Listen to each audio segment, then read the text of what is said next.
ગોઠણનો દુખાવો, ગોઠણનો વા, ગોઠણના સાંધાનો વા એક એવો દુખાવો છે જેમાં ડાયાબિટીસની જેમ ગુજરાત આખા ભારતમાં મોખરે છે. તો આવો આજે વાત કરીએ કોઈ પણ જાતની દવા વગર, કોઈ પણ જાતના ઓપરેશન વગર, કોઈ પણ જાતની કસરત વગર કઈ રીતે ઇન્સ્ટન્ટ દુખાવો મટાડવો. જી હા, હું છું આપનો doctor Milan Solanki, MS Ayurveda, ex HOD and surgeon, Bhavnagar Ayurveda college, Shreem Ayurveda hospital, Rajkot.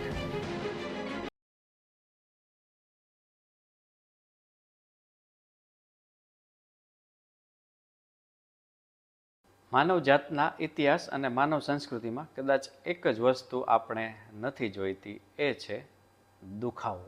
Sushruta આચાર્યએ કહ્યું છે કે જ્યાં દવા ના કામ કરે ત્યાં શસ્ત્ર કામ કરે, અને જ્યાં શસ્ત્ર કામ ન કરે ત્યાં અગ્નિ કામ કરે. જી હા મિત્રો, આજે આપણે વાત કરશું અગ્નિકર્મથી કોઈ પણ જાતના શરીરના દુખાવાને કેવી રીતે મટાડી શકાય, અને ગોઠણના દુખાવા પર અગ્નિકર્મનો લાઈવ ડેમો કરશું, અને પેશન્ટનો ઇન્સ્ટન્ટ ટેસ્ટિમોની પણ લેશું કે કઈ રીતે એને આપણે દુખાવામાંથી મુક્ત કર્યા. અગ્નિકર્મથી દુખાવો કઈ રીતે મટે એ ડેમો જોઈએ એ પહેલાં આટલું સમજી લઈએ કે અગ્નિકર્મ શરીરમાં કામ કઈ રીતે કરે છે. જે પેઇનવાળા પાર્ટ ઉપર અગ્નિકર્મ કરવામાં આવે છે ત્યાં ઓક્સિજન અને હિલિંગ ન્યુટ્રિયન્ટ્સનું પ્રમાણ વધી જાય છે, અને જે દુખાવાવાળો પાર્ટ છે ત્યાં જલ્દીથી દુખાવામાંથી મુક્ત થઈ શકાય છે. બીજું છે ન્યુરોમોડ્યુલેશન, મતલબ દુખાવાના જે સંકેત સ્પાઇનલ કોર્ડથી મગજ સુધી જાય છે તેના સિગ્નલ્સ બંધ થાય છે. જ્યાં જ્યાં અગ્નિકર્મ કરવામાં આવે છે ત્યાંથી દુખાવાનું સિગ્નલ્સ બ્રેઇન સુધી જતું બંધ થાય છે, અને આ રીતે પણ દુખાવો મટે છે. ત્રીજું છે સ્કાર ટિશ્યુ રિમોડલિંગ, મતલબ કે દુખાવાને લીધે જે પાર્ટમાં સ્ટીફનેસ અથવા ટેન્ડરનેસ આવેલી હોય એ પાર્ટ સોફ્ટ થાય અને દુખાવો સહેલાઈથી મટાડી શકાય છે. ચોથું છે એન્ટી ઇન્ફ્લામેટરી સાયક્લોકાઇન મોડ્યુલેશન. જેમ કે ક્રોનિક દુખાવાની અમુક પેટર્ન હોય છે જેમાં અમુક પ્રકારના સાયક્લોકાઇન એક્ટિવ હોય છે. જ્યારે જ્યારે અગ્નિકર્મ કરવામાં આવે છે ત્યારે આ જ સાયક્લોકાઇનનું પ્રમાણ ઘટે છે, અને જે ક્રોનિક દુખાવા, જૂના દુખાવા છે એમાંથી આપણે સહેલાઈથી બહાર આવી શકીએ છીએ. તો આ 4 પ્રૂવન મિકેનિઝમ છે જે બતાવે છે કે અગ્નિકર્મથી સહેલાઈથી દુખાવામાંથી કઈ રીતે બહાર આવી શકાય છે. તો ચાલો ડેમોથી જોઈએ કેટલું ઇઝી છે. તો ચાલો ડેમોથી સમજીએ અને જોઈએ કે એક જૂના આમ વાતના દર્દીને આપણે દુખાવામાંથી કઈ રીતે બહાર કાઢી શકીએ છીએ.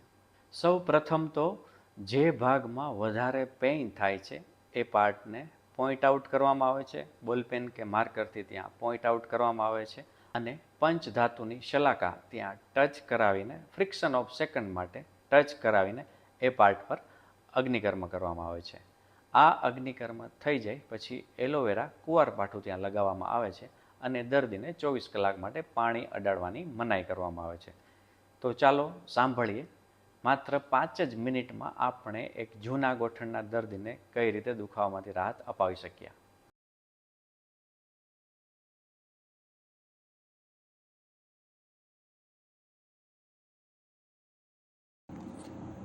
મારું નામ રેખાબેન સાકરિયા છે. મારે કેટલા સમયથી સંધિવાનો દુખાવો હતો. દવા લીધી છે તો મને અગ્નિકર્મ કર્યું છે તો ઘણું સારું, ને 5 મિનિટમાં ઘણો ફેર પડી ગયો છે, એટલે મને આનેથી રાહત સરસ થઈ ગઈ છે. મિત્રો, મારા OPDમાં ઘણા એવા પેશન્ટ છે જેને દવા પણ નથી ખાવી, જેને કસરત પણ નથી કરવી, અને જેને ઓપરેશનની પણ બીક છે. તો ઓપરેશન વગર, દવા વગર, કસરત વગર અગ્નિકર્મથી આપણે સહેલાઈથી દુખાવામાંથી બહાર આવી શકીએ છીએ. Pain is inevitable, suffering is optional. દર્દ થવું આપણા હાથમાં નહોતું, પણ કેટલું પીડાવું એ આપણે નક્કી કરવાનું છે. તો દવા, ઓપરેશન કે કસરત વગર ગરદનનો, કમરનો અથવા તો ગોઠણનો દુખાવો છે તો ચાલો તેને અગ્નિકર્મથી મટાડીએ. આ જ અગ્નિકર્મના ઘણા રિસર્ચ તમને જામનગર આયુર્વેદ યુનિવર્સિટીની વેબસાઇટ પર પણ જોવા મળશે કે કઈ રીતે દવા સાથે કમ્પેરિઝન, કે કઈ રીતે દવા અને કસરત સાથે કમ્પેરિઝનથી અગ્નિકર્મના રિઝલ્ટ ઘણા ઊંચા છે.